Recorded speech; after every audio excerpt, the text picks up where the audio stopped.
un texte sur Néhémie, maman.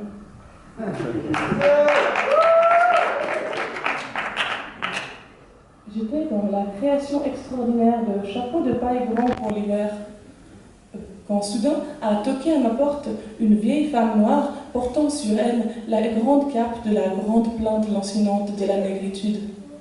Cette femme, c'est la poétesse Maya Angelou. Cette vieille femme noire, je l'aime, mais ce n'est pas ma mère.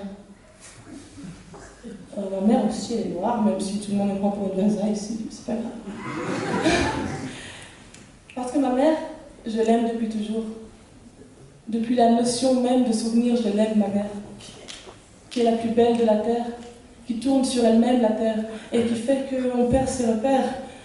Et d'ailleurs, c'est comme ça que je ne comprends pas pourquoi les Indiens d'Inde font l'amour comme des femmes et que les Indiens du Pérou, ils ont des plus gros poumons que nous. C'est vrai. Moi, j'aime ma mère. Mon amour pour elle ne peut pas se dissiper dans la fumée de soirées houleuses d'âmes assoiffées de fiel, gonflées d'une amertume née de la frustration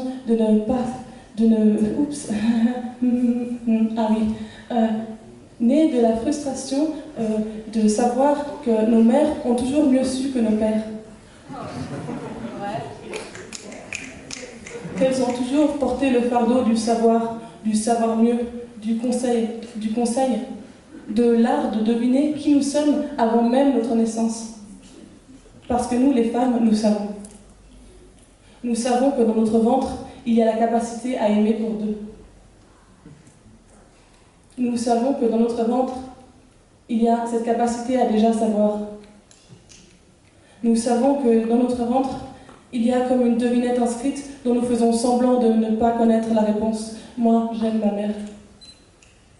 Mon amour pour elle est comme la pointe de l'édifice de mon amour pour le monde, pour vous, mes sœurs, pour vous, professeurs d'un jour et d'une vie, pour vous, vieilles âmes légères comme une boule de suif, assises à côté de moi dans le bus, je vous vois virevolter autour de ma tête comme des anges. Monde.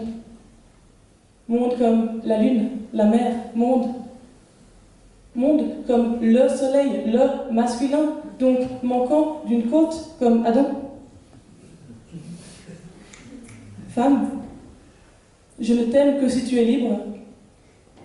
Libre du mensonge inventé par le premier homme qui s'est senti nu face à celle qui sait tout.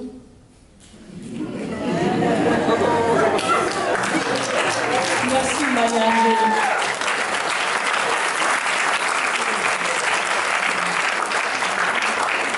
Et maintenant, le dernier texte, il faut vraiment vous parler de quelque chose de vraiment très sérieux.